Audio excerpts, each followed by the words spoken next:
तो दोस्तों, जब भी हम प्रोटीन शब्द को सुनते हैं तो हमारे दिमाग में बॉडी बिल्डिंग, जिम ये सब आता है। लेकिन ये बहुत ज़रूरी है समझना कि प्रोटीन सिर्फ हमारी गुड लुकिंग फिजिक के लिए नहीं बल्कि ओवरऑल हेल्थ के लिए बहुत ज़रूरी होता है। और आजकल इंडिया में ज़्यादातर लोग कुछ ऐसे दिखते हैं, मोटा सा पेट और दुबले पतले हाथ पैर, और थोड़ी सी एज बढ़ते ही चलने फिरने में दिक्कत होने लगती है। हमारी हाइट साल दर साल घटती जा रही है। दुनिया में तमाम डेवलपिंग कंट्रीज़ में ये बढ़ रही है, लेकिन हमारे देश में ये घटती जा रही है। आखिर ऐसा क्यों? ये सब हो रहा है प्रोटीन डेफिशिएंसी की वजह से। मोस्ट चीजें जो हम खाते हैं वो प्रोटीन रिच नहीं बल्कि कार्बोहाइड्रेट रिच होती है। 2017 के एक सर्वे ने बताया था कि पूरे देश भर में दोस्तों 73% इंडियंस को प्रोटीन की डेफिशिएंसी है। ये एक बहुत ही बड़ा और शॉकिंग नंबर है। ये कुछ प्रोटीन की कमी से होने वाली प्रॉब्लम्स हैं जो आपने भी कभी अपने जीवन में अनुभव किए होंगे, जैसे मसल लॉस, कमजोरी, इम्यूनिटी कम हो जाना, भूख और जंक फूड खाने की क्रेविंग, बच्चों में हाइट ग्रोथ रुक जाना, मूड स्विंग और थकान। पूरे एशिया में भारत ही है जिसकी प्रोटीन कंजम्पशन सबसे लो है। अब बात करते हैं प्रोटीन होते क्या हैं। प्रोटीन अमीनो एसिड्स की चेन होते हैं जिन्हें हम बॉडी के बिल्डिंग ब्लॉक्स भी कहते हैं। जैसे ब्रिक्स बिल्डिंग को मजबूत रखती हैं, वैसे ही हमारे बॉडी के लिए ब्रिक्स हैं ये प्रोटीन।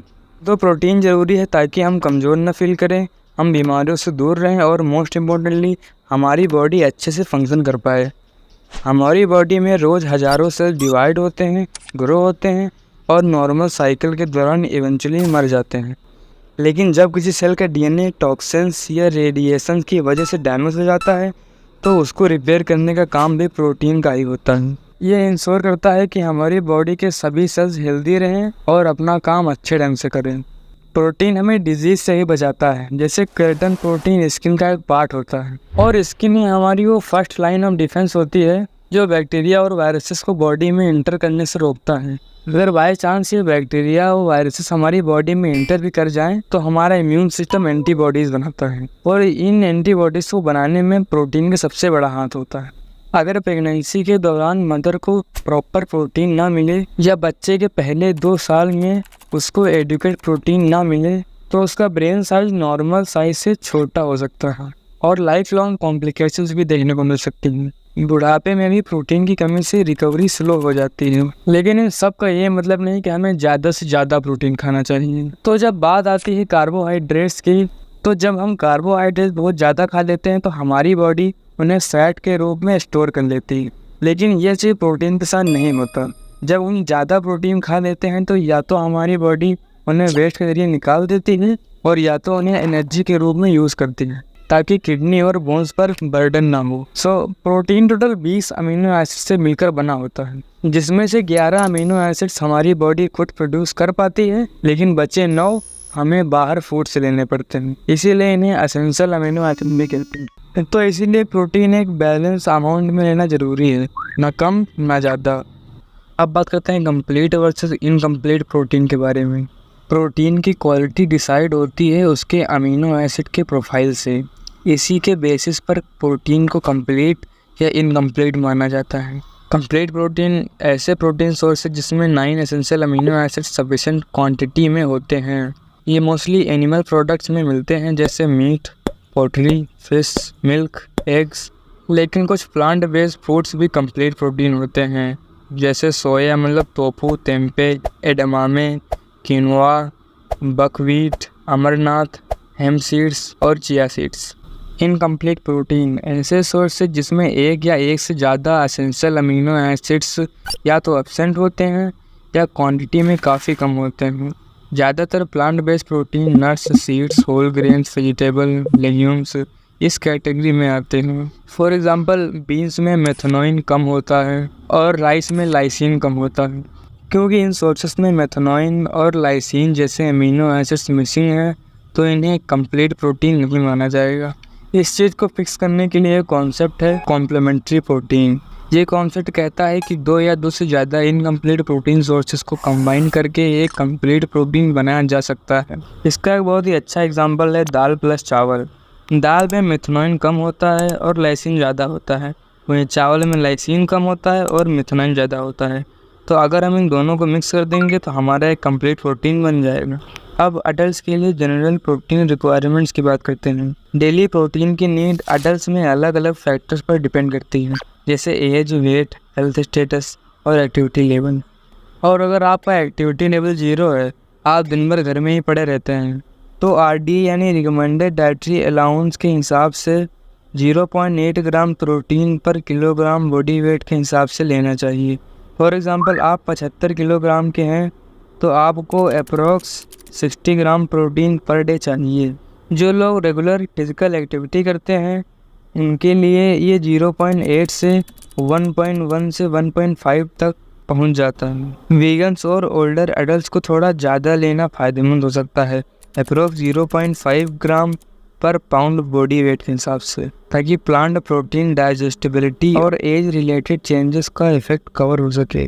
कैलोरीज के हिसाब से प्रोटीन डेली कैलोरीज 10 से 35% होना चाहिए, यानी आपको 10 से 35% कैलोरीज प्रोटीन से लेनी चाहिए बस। प्रोटीन का बेस्ट यूटिलाइजेशन तब होता है जब इंटेक पूरे दिन में इवनली डिस्ट्रीब्यूट हो, जैसे कि ब्रेकफास्ट में सबसे कम और डिनर में सबसे ज़्यादा कॉमन है, लेकिन आइडियल है 15 से 30 ग्राम पर मील। इससे अमीनो एसिड्स का स्टेडी सप्लाई रहता है और बॉडी एफिशिएंटली यूज़ करती है। डाटा ये दिखाता है कि वेजिटेरियन डाइट में भी प्रोटीन सोर्सेज डाइवर्स हैं, तो डेफिशिएंसी का चांस लो होता है। बस फोकस टोटल क्वांटिटी पर नहीं बल्कि पूरे दिन में डिस्ट्रीब्यूशन पर होना चाहिए। प्लांट बेस्ड प्रोटीन सोर्सेज काफ़ी डाइवर्स होते हैं, जो सिर्फ प्रोटीन ही नहीं बल्कि और भी न्यूट्रिएंट्स प्रोवाइड करते हैं। ये वैरायटी डाइट को बैलेंस बनाने में हेल्प करते हैं और वेजिटेरियन और वीगन डाइट में कंप्लीट न्यूट्रिशन प्रोवाइड करते हैं। इसीलिए प्लांट बेस्ड ईटिंग काफ़ी फ्लेक्सिबल और सस्टेनेबल माना जाता है। कुछ मेजर प्लांट प्रोटीन ग्रुप्स हैं जैसे लेग्यूम्स। इसमें आते हैं अलग अलग बीन्स जैसे black beans, kidney beans, pinto beans, chickpeas, navy beans, black eyed peas और लेंटिल्स, एडामामे, पीनट्स। ये सभी हाईली अफोर्डेबल और वेजिटेरियन डाइट में अच्छे प्रोटीन सोर्स हैं। दूसरा ग्रुप आता है सोया प्रोडक्ट्स, जो डायरेक्टली सोयाबीन से बनते हैं, जैसे tofu, tempeh, soya milk, veggies, burgers, soya chunks. Soya एक रेयर प्लांट प्रोटीन है जो नेचुरली कंप्लीट होता है। अगर आप अपने प्रोटीन को लेकर एक्चुअली में कंसर्न हो तो आपको अपने डाइट में सोया प्रोडक्ट जरूर ऐड करने चाहिए। थर्ड ग्रुप है ग्रेन्स। कार्बोहाइड्रेट्स के लिए फेमस होते हैं, लेकिन कुछ होल ग्रेन्स प्रोटीन भी अच्छे अमाउंट में दे देते हैं, जैसे quinoa, whole wheat pasta, oats, wheat berries, quinoa, buckwheat, amaranth complete protein है। तो इनमें से आपके मार्केट में जो भी इजीली अवेलेबल है वो आप अपनी डाइट में ऐड कर सकते हैं। चौथा हमारा प्रोटीन का ग्रुप है नट्स एंड सीड्स। प्रोटीन के साथ हेल्दी फैट्स और फाइबर भी देते हैं, जैसे almonds, chia seeds, hemp seeds, sunflower seeds, cashews, flax seed, walnuts, pumpkin seeds, chia और हेम्प सीड्स कंप्लीट प्रोटीन भी हैं। And last but not the least, vegetables. Vegetables में जनरली प्रोटीन की डेंसिटी कम ही होती है, लेकिन कुछ में नोटिसेबल अमाउंट में प्रोटीन देखने को मिल जाता है, जैसे green peas, spinach, broccoli, brussels sprout, chard. तो प्रोटीन के लिए आप इनमें से अपनी फेवरेट वेजिटेबल चूज़ कर सकते हैं। सो प्लांट बेस्ड प्रोटीन सोर्सेज सिर्फ प्रोटीन में ही नहीं बल्कि फाइबर्स, विटामिन, मिनरल्स में भी काफ़ी रिच होते हैं, जो एनिमल प्रोटीन में हमेशा नहीं मिलते। अब हम बात करेंगे पर 100 ग्राम सर्विंग में कितने ग्राम प्रोटीन होता है। तो 100 ग्राम कुक्ड लेंटिल्स में लगभग 9 ग्राम प्रोटीन के साथ folate, iron, copper, manganese, phosphorus और थेमिन में भी रिच होता है। तो पहले हम क्विक ओवरव्यू ले लेते हैं कि folate, iron, copper, manganese, phosphorus, thiamine जैसी चीज़ों का हमारी बॉडी में क्या काम होता है और इनकी डेफिशिएंसी से बॉडी में क्या फ़र्क पड़ता है। फाइबर्स की बात करें तो ये एक तरह का विटामिन बी होता है, जो हमारी बॉडी में DNA बनाने, रिपेयर करने और नए सेल्स बनाने में हेल्प करता है, स्पेशली रेड ब्लड सेल्स। और प्रेगनेंसी में बेबी का ब्रेन और स्पाइन डेवलप करने में भी इसका एक रोल होता है। अगर फोलेट की कमी हो जाए तो मेगालोब्लास्टिक एनीमिया हो सकता है, जिससे रेड ब्लड सेल्स बड़े और इमेच्योर बन जाते हैं, जिससे थकान, कमज़ोर इम्यूनिटी और प्रेगनेंसी में बेबी के बर्थ डिफेक्ट होने के चांसेस बढ़ जाते हैं। अब बात करते हैं आयरन क्या है। आयरन एक मिनरल है जो हमारी बॉडी में ऑक्सीजन ले जाने का काम करता है। मेनली हीमोग्लोबिन नाम के प्रोटीन में ये होता है, जो रेड ब्लड सेल्स में मिलते हैं। ये ऑक्सीजन को लंग से बॉडी के हर एक सेल्स तक पहुंचाने का काम करते हैं, जिससे सेल्स में एनर्जी बनी रहती है। Iron immune system, brain function और मसल के लिए ज़रूरी है। अगर बॉडी में आयरन की कमी हो जाए यानी आयरन डेफिशिएंसी, तो ब्लड में ऑक्सीजन कम पहुंचेगा, जिससे हमें अगेन थकान, कमजोरी, चक्कर आना और कंसंट्रेशन जैसी प्रॉब्लम होती हैं। अब बात करते हैं दूसरे मिनरल्स की। कॉपर।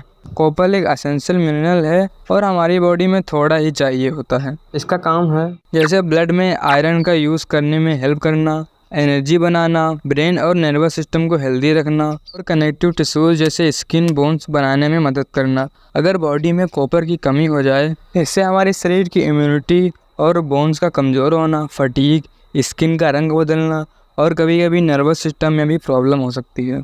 अब बात करते हैं तीसरे मिनरल्स मैग्नीज की। ये हमारी बॉडी में छोटी मात्रा में ही होता है, जो बोन्स को स्ट्रॉन्ग बनाने, घाव को भरने, एनर्जी बनाने और एंजाइम्स को सही तरह से काम करने में हेल्प करता है। यह हमारे बॉडी के मेटाबॉलिज्म और एंटीऑक्सीडेंट यानी सेल्स को डैमेज से बचाने में भी रोल प्ले करता है। अगर मैंगनीज की कमी हो जाए तो बोन्स वीक हो सकती हैं, ग्रोथ स्लो हो जाती है, मेमोरी और मूड में प्रॉब्लम आती है और ब्लड शुगर कंट्रोल में दिक्कत हो सकती है।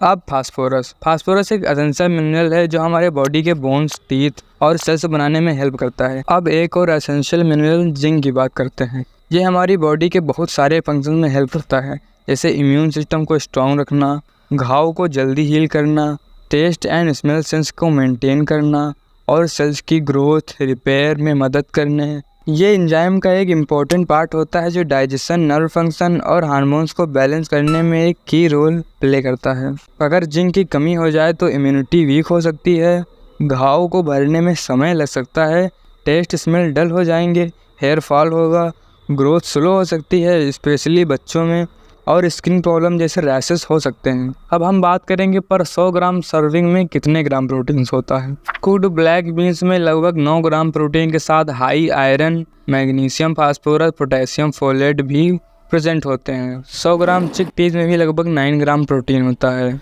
ये और भी कुछ फूड्स का डाटा है जिन्हें आप चेक कर सकते हैं। यहाँ पे ये बात नोट करने वाली है कि कुक्ड आइटम में वाटर कंटेंट की वजह से प्रोटीन डेंसिटी कम हो जाती है कंपेयर टू ड्राई फॉर्म। और आप चाहें तो पीनट्स और रोस्टेड चने को प्रोटीन स्नैक के रूप में यूज़ कर सकते हैं, तो उसमें कुछ फ्रूट्स मिला लें तो और भी बेटर रहेगा। आई होप आपको प्रोटीन के बारे में कुछ इफेक्टिव जानने को मिला होगा। Thank you for watching this video. See you in the next one.